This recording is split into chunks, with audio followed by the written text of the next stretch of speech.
मेरे प्यारे दोस्तों, कैसे हैं आप सभी। आशा करते हैं आप सभी बहुत अच्छे होंगे। एग्जाम की तैयारी बहुत ही अच्छे तरीके से कर रहे होंगे।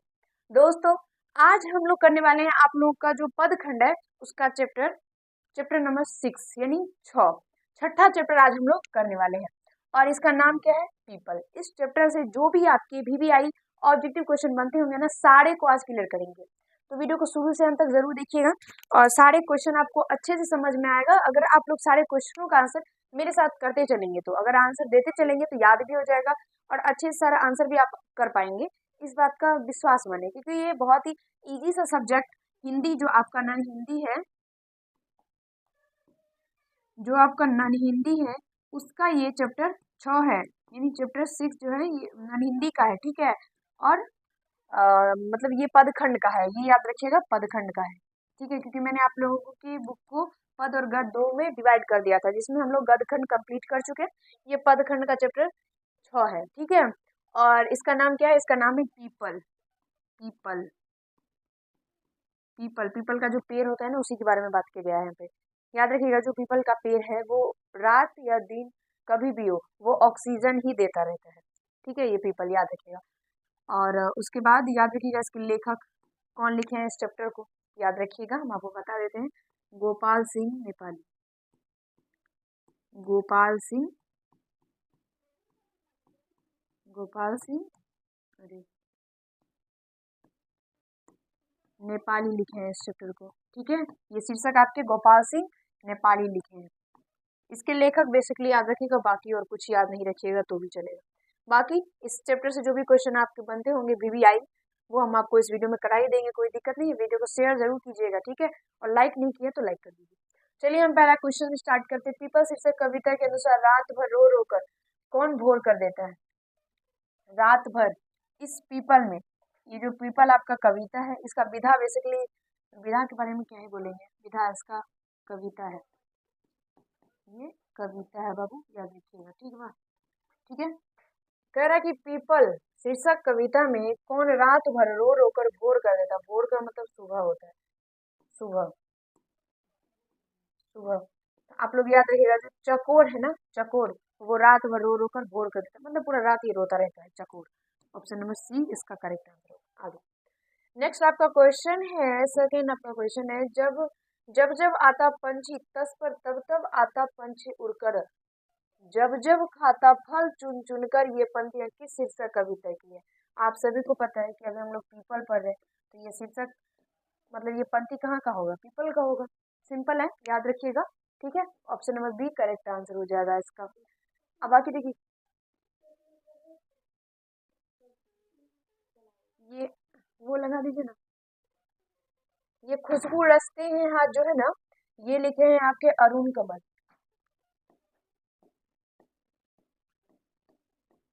अरुण कमल, ठीक है, याद रखिएगा। सुदामा चरित्र जो है वो लिखे हैं नरोत्तम दास। नरोत्तम दास ये लेखक है बाबू, इसको याद करना ही पड़ेगा, नहीं कीजिएगा कुछ नहीं होगा। बच्चे की दुआ आपको करवा चुके हैं। बच्चे की दुआ कौन लिखे हैं, मोहम्मद इकबाल लिखे हैं। इकबाल, मोहम्मद इकबाल। इसमें से हम लोग सिर्फ और सिर्फ बच्चों की दुआ ही कंप्लीट कर चुके हैं और आज पीपल कर रहे हैं। बाकी ये दोनों बाकी है, हम लोग करेंगे, ठीक है, कोई दिक्कत नहीं है। इसका ऑप्शन नंबर डी करेक्ट होगा। आगे तीसरा आपका क्वेश्चन है, पीपल शीर्षक कविता में पीपल वृक्ष किसका साक्षी है। किसका साक्षी है, क्या यहाँ पे देखिए, विशालता का, हरियाली का, बड़प्पन का, अनेक बदलावों का।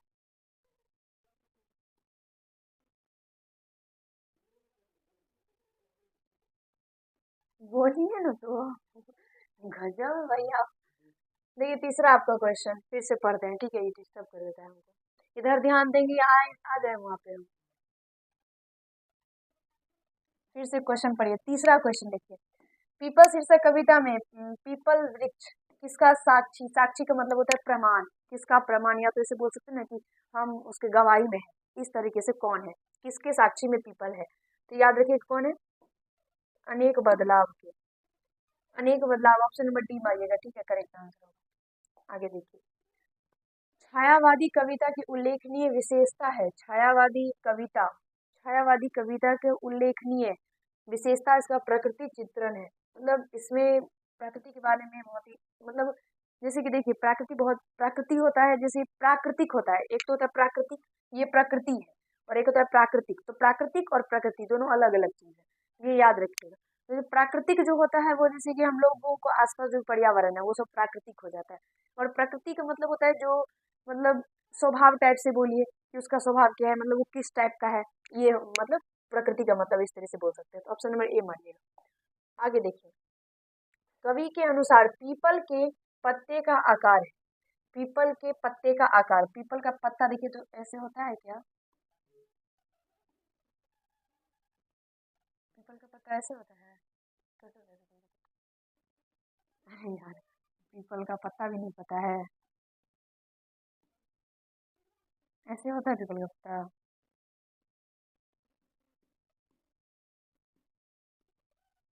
देखिए तो ऐसे लग रहा है ना ये पीपल का पत्ता है, इसमें और अगर कुछ कर दे तो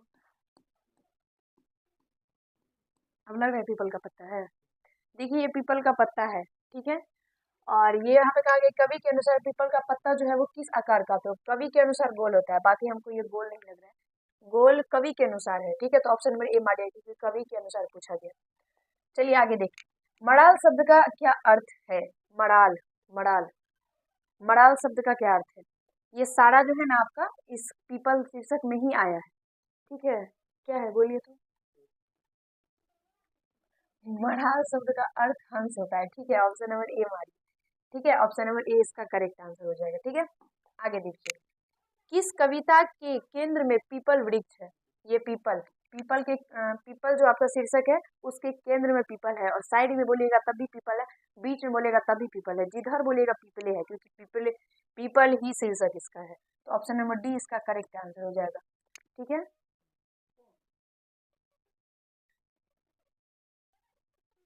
और ये करमवीर जो आपका ये अयोध्या सिंह उपाध्याय हरिओत जी के द्वारा लिखा गया है, जो हम आपको करवा चुके हैं, याद रखिएगा। बच्चों की दुआ मोहम्मद इकबाल के द्वारा लिखा गया, जो कि हम आपको करवा चुके हैं।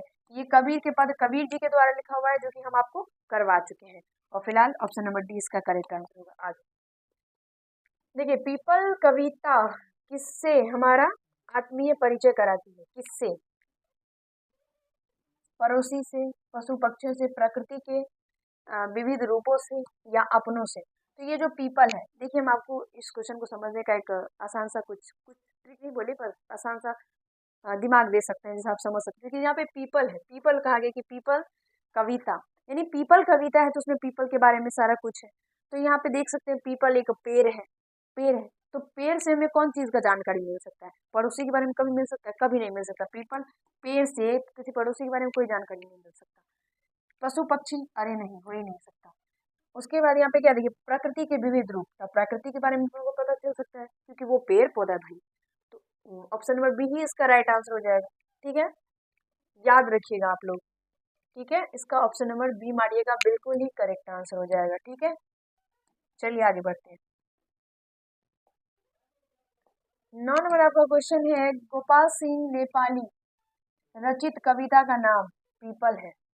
गोपाल सिंह नेपाली रचित कविता का नाम पीपल है, पीपल। Option number B. देखिए यहाँ पे क्या है, आम, नीम और बरगद, भाई ये कोई रचना नहीं है, ठीक है। इसका B option number D correct हो जाएगा, sorry B, B number option correct होगा। आप सभी ऑप्शन देके भी आराम से छाटिएगा ना तो सारा आंसर निकल जाएगा। देखिए 10 नंबर क्वेश्चन है, कानन का अर्थ क्या होता है? कानन का अर्थ जंगल, ये मारिएगा, ठीक है। कानन का अर्थ जंगल होता है। और देखिए इस टाइप से जैसे कि कोई है ना कि इसका अर्थ क्या होता है, इसका अर्थ क्या होता है, वो पर्यायवाची टाइप से आ जाता है कि उसका वो पर्यायवाची हो जाता है, ठीक है। पर्यायवाची क्या होता है? पर्यायवाची होता है जैसे कि मतलब ये जो है ना ये सिर्फ और सिर्फ एक ही है, इसी का नाम जो है, मान लीजिए सीता भी होगा, ठीक है, गीता भी होगा, अच्छा रीता हो गया तो रीता भी होगा, गीता भी होगा, मतलब जो भी है, सिर्फ आदमी इसका मुंह नहीं है। देखिए आदमी केवल एक है, लेकिन उसी का नाम सीता है, गीता है, रीता है, मोहन है, सोहन है, मतलब जो भी नाम है, बस नाम बहुत है लेकिन आदमी एक ही है। इसी तरह से पर्यायवाची होता है, कोई ना कोई एक, जैसे कि यहाँ पे अगर हम बात करें तो पृथ्वी है, मान लीजिए यहाँ पे पृथ्वी में इसको मिटा देते हैं, ये सीता गीता मोहन को, ठीक है। देखिए मान लीजिए कि यहाँ पे पृथ्वी है, तो पृथ्वी का ही नाम वसुंधरा होता है, लेकिन होता भले ही इसका वसुंधरा नाम, लेकिन ये पृथ्वी तो पृथ्वी ही है, नाम इसका बहुत है, वही पर्यायवाची में आ जाता है, ठीक है। तो ए मारिएगा करेक्ट होगा। आगे देखिए, पीपल के पेड़ के घोंसले और कोटर किनके घर है? पीपल के पेड़ के घोंसले और कोटर किनके घर है? सभी पक्षी एवं गिलहरियों के। ऑप्शन नंबर बी मानिएगा, क्योंकि जितने भी पक्षी होते हैं वो घोंसला बना के रहते हैं किसी न किसी पेड़ पे, और जो कुछ घना टाइप से पेड़ होता है उसी पे वो रहते हैं जो पक्षी लोग होते हैं। ऑप्शन नंबर बी मानिएगा करेक्ट होगा। पक्षी सब बहुत ही अच्छा होता है बहुत। आगे देखिए, पीपल के पेड़ पर कौन चह चह गाती रहती है? पक्षी। हमें पक्षी नहीं अच्छा, सारा पक्षी है। बी ही मारिएगा, बी। क्योंकि जो बुलबुल है ना वो बहुत अच्छा गाती है, लेकिन बुलबुल का भी एक मौसम फिक्स है कि वो उसी मौसम में गाना, मतलब उसी मौसम में कू करती है और कोनो मौसम में नहीं कर सकती है। ये बुलबुल बहुत अच्छा गाती है। बी मारिएगा करेक्ट आंसर है। आगे देखिए, पंछी और गिलहरियों के घर कहाँ है? वो पीपल वृक्ष पर। पीपल वृक्ष के कटोर में। पीपल वृक्ष कटोर में। ऑप्शन नंबर सी मारिएगा। ये सब क्वेश्चन आपके कोई इंपॉर्टेंट नहीं है, हमको नहीं लगती क्वेश्चन पूछे जाएंगे, लेकिन देख सकते हैं यहाँ पे पूछे गए क्वेश्चन। अगर पूछ दिया बाबू तो इसीलिए करना है सबको। आगे देखिए, वसुधा शब्द का अर्थ क्या होता है? वसुधा भी जस्ट में बताइए, वसुधा है, वसुंधरा भी देगा तो पृथ्वी मानिएगा। सी करेक्ट होगा। आगे, पावस शब्द का अर्थ क्या होता है? पावस क्या होता है? पावस। पावस का अर्थ वर्षा होता है। ऑप्शन नंबर डी मारिएगा। ऐसा बताइए तुमको कितना क्वेश्चन है? इसका डी मारिएगा करेक्ट आंसर है। आगे, पीपल कहाँ खड़ा है? पीपल पहाड़ के पास, मंदिर के पास, ऊंचे टीले के पास, निर्झर के पास। तो ऑप्शन नंबर डी मारिएगा करेक्ट आंसर है। ठीक है, ये सारा गलत है। ये कविता नहीं पढ़े ना तो एक बार पढ़ लीजिएगा, अच्छा है, बहुत अच्छा है, समझ में अच्छे से आ जाएगा। ऊंचे टीले के वसुंधरा पर क्या झड़ती है? ऊंचे टीले के वसुधा, अच्छा, ऊंचे टीले के वसुधा पर क्या झड़ती है? निर्झरनी। Option number D. ये आपके भले ही क्वेश्चन पूछे, लेकिन हमको नहीं लग रहा है क्वेश्चन पूछा जाएगा, लेकिन एक बार देख लीजिए, ठीक है। और पता नहीं, देखिए, पीपल शीर्षक कविता में पंछी तरु पर क्या खाता है? पंछी तरु पर फल, पत्ता, तना, फूल। ये फल, फल खाता है ना, पक्षी क्या खाएगी? फल ही खाएगी, वो फूल कैसे खा सकती है? तो फल ही खाएगी। ऑप्शन नंबर ए मारिएगा। ठीक है, और तरु का मतलब बताइए तो क्या होता है? पेड़, या तो पेड़ बोल दीजिए, या तो सही बोले आप तना भी बोल सकते हैं, पेड़ बोलिए, नहीं तो छोड़िए, लेकिन पेड़ ही होता है तरु का मतलब। आगे देखिए, प्रकृति के विविध रूपों से आत्मीय परिचय कराने वाली कविता वो अति है, मतलब पीपल। पीपल जो है वो प्रकृति के विभिन्न रूपों से हम लोगों को आत्मीय कराती है, आत्मीय परिचय कराती है, मतलब आत्मा तक परिचय करा देती है। आगे देखिए, बुलबुल गाती रहती है रह रह कर, चह चह, बह बह, ची ची। अरे, बुलबुल कैसे गाती है? बुलबुल गाती है चह चह करती, चह चह, कू कू। ऐसे मेरा कोई आवाज नहीं है खास, लेकिन वो गाती है कू कू। हम अच्छा से गा देते हैं, लेकिन अगर अच्छा से गा देंगे ना तो लोग बड़ाई कर लेंगे। ऑप्शन नंबर बी मारिएगा। आगे देखिए, पीपल शीर्षक कविता में पीपल वृक्ष के समक्ष क्या सक्रिय है? क्या सक्रिय है? पेड़, झरने, नदी, चिड़िया, ऋतुएं, दिवस, चक्र। ऑप्शन नंबर डी मारिएगा। ये सारा कुछ पीपल के पास है। पीपल जो पेड़ है ना उसके पास सारा कुछ है। ये झरना भी है, पेड़ है, झरना है, नदी है, चिड़िया तो है ही, ऋतु है, विभिन्न विभिन्न प्रकार का दिशा चक्र है। तो यहाँ से ऑप्शन नंबर डी इसका करेक्ट होगा। ऑप्शन नंबर डी में क्या है? इनमें से सभी। तो ऑप्शन नंबर डी इज बिल्कुल ही करेक्ट आंसर। ठीक है, आगे, पीपल शीर्षक कविता के रचनाकार गोपाल सिंह नेपाली। पीपल शीर्षक कविता के रचनाकार कौन है? गोपाल सिंह नेपाली है। नरोत्तम दास आपके क्या लिखे हैं? नरोत्तम दास लिखे हैं सुदामा चरित्र। सुदामा चरित्र, सुदामा चरित्र, ठीक है। अरुण कमल जी लिखे हैं खुशबू रचते हैं हाथ। खुशबू रचते हैं हाथ। और इसमें हम लोग ना अगरबत्ती के बारे में पढ़ते हैं, ठीक है। अगरबत्ती, जो अगरबत्ती बनाते हैं ना हाथ से, तो उन्हीं के बारे में पढ़ते हैं, अच्छे से पढ़ेंगे हम लोग, ठीक है। शंकर सलेन तो तू जिंदा है तो जिंदगी की जीत में लिखे, तो ऑप्शन नंबर सी मारिएगा करेक्ट आंसर है। अगर देखिए, पीपल शीर्षक कविता में किसका वर्णन है? शहर के सौंदर्य का, गांव के सौंदर्य का, वन्य प्रांत के सौंदर्य का, या क्या है कस्बा के सौंदर्य का? तो ऑप्शन नंबर सी मारिएगा, वन प्रांत के सौंदर्य का वर्णन है, ठीक है। प्रकृति के बारे में। Option number C correct answer. People के किस भाग में पंछी और गिलहरी के घर है? तो वो कटोर पर। सी मारिएगा, ठीक है। आगे, पावस की फुहार पड़ने पर किसके सितार बज उठते हैं? देखिए, साधु के, योगी के, पंछी के या नर्तकी के। ऑप्शन नंबर सी मारिएगा, पंछी के। जब पावस का फुहार मतलब जब बारिश, थोड़ा थोड़ा बारिश होता है ना, तो जो पत्ता से वो पानी नीचे गिरता है तो बहुत ही अच्छा लगता है। जैसे कि मान लीजिए पानी ऐसे ऐसे गिर रहा है, तो जब वो पत्ता पे गिरेगा तो पत्ता से पूरा पतला होकर गिरता है, पूरा पतला पतला, और बहुत ही अच्छा लगता है क्योंकि वो कम कम मतलब धीरे धीरे गिरता है, इसीलिए। जैसे हम बादल बहुत अच्छा बनाए, तो यहाँ पे सी मारिएगा, ठीक है, करेक्ट आंसर हो जाएगा। कि सितार किसकी बजने लगते हैं? तो पंछी के। पंछी को बहुत मजा आता है जब पावस का फुहार पड़ता है तो। आगे देखिए, कमल की कोमल डंठल को कहते हैं, कमल की कोमल डंठल को मृग क्या है? मृग नाल, मराल, तमाल, फूनी।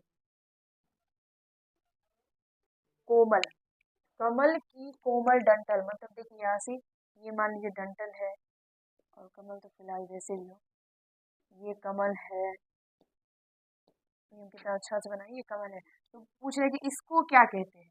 इसको इसको क्या कहते हैं बताइए तुम। नहीं, ये कमल है, इसको पूछा गया ये किसको, मतलब यहाँ पे डंटल कहा गया है, तो इसीलिए ये डंटल जो है ये, इसको ये ऑप्शन नंबर ए मारिएगा, मृगनाल कहा जाता है, ठीक है। ए करेक्ट आंसर होगा। कमल थोड़ा हैवी हो गया तो इसको मिटा देते हैं, ठीक है। बाकी जो मतलब जैसे कमल होता है तो वो पकड़ने वाला नहीं होता है, वो ऐसे जैसे कि ये कमल है तो इसको पकड़ने वाला जो डंटा टाइप से होता है, तो वही। आगे देखिए, पाठ्य पुस्तक में पीपल शीर्षक के पाठ क्या है? ये कविता है। ऑप्शन नंबर बी इसका करेक्ट आंसर होगा, ठीक है। रेखा चित्र आपके जो शीर्षक है वो बाल भूमि भगत, वो रेखा चित्र है, विधा में आता है। एकांकी अशोक का शस्त्र त्याग है, जिसके लेखक श्रीवास्तव है, और ये कहानी में तो बहुत सारा है, कहानी का जवाब। आगे देखिए, इसके किसके पास खड़ा हो पीपल कल कल छल छल सुनता रहता है? निर्झर के पास, क्योंकि पीपल के पास निर्झर भी है, पेड़ पौधा है, पक्षी है, झरना है, तो ऑप्शन नंबर बी मारिएगा, इसका करेक्ट आंसर होगा। आगे, प्रकृति चित्रण किसकी उल्लेखनीय विशेषता है? भक्ति काल, आदिकाल, छायावाद या रीति काल? ये छायावाद होगा, ऑप्शन नंबर सी मारिएगा, करेक्ट आंसर है, ठीक है। हाँ, सी मारिएगा। आगे देखिए, निर्झर के पास पीपल सुनता रहता कल कल छल छल, यह पंक्ति किसके द्वारा रचित है? तो ये गोपाल सिंह नेपाली के द्वारा रचित है, जो कि पीपल में पीपल, ये पीपल का जो है ये पंक्ति दिया गया है यहाँ पे, ठीक है। बाकी ये सारा रचना हम आपको करवा चुके हैं। आगे देखिए, नहीं ये नहीं करवाए हैं, नरोत्तम दास वाला नहीं करवाए, ठीक है। जल के ऊपर उठता मृगनाल फुगनी पर खिलता कमल, लाल पंक्ति किस कविता की है? ये पीपल की है, ऑप्शन नंबर ए।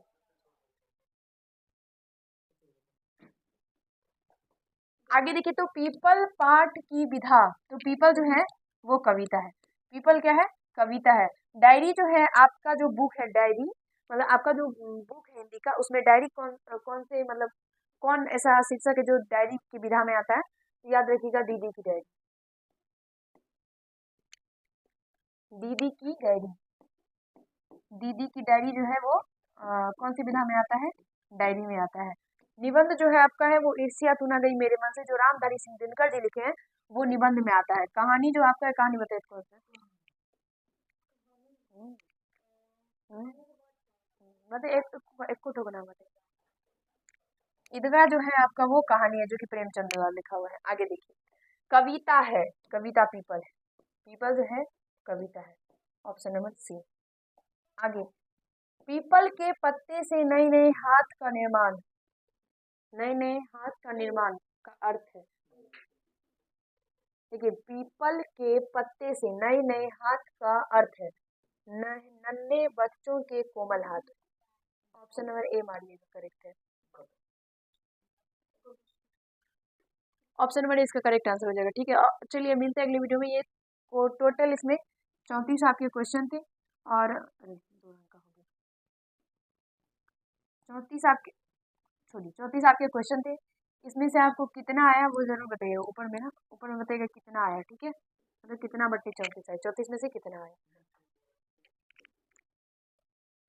चलिए मिलते हैं अगले वीडियो में। आप सभी स्वस्थ रहिएगा, व्यस्त रहिएगा, एग्जाम की तैयारी जबरदस्त तरीके से कीजिएगा, वीडियो को शेयर जरूर कीजिएगा, ठीक है। और ये आपको अभी हम जितना भी क्वेश्चन बताए, सारे क्वेश्चन को अगर आप लोग आंसर कर पाए तो बहुत अच्छा बात है, अगर नहीं कर पाए तो कोई बात नहीं है, एक बार पढ़िएगा ना तो सब याद हो जाएगा। बहुत आसान है हिंदी, हार्ड उतना भी होता भी नहीं है। चलिए मिलते हैं अगले वीडियो में, धन्यवाद।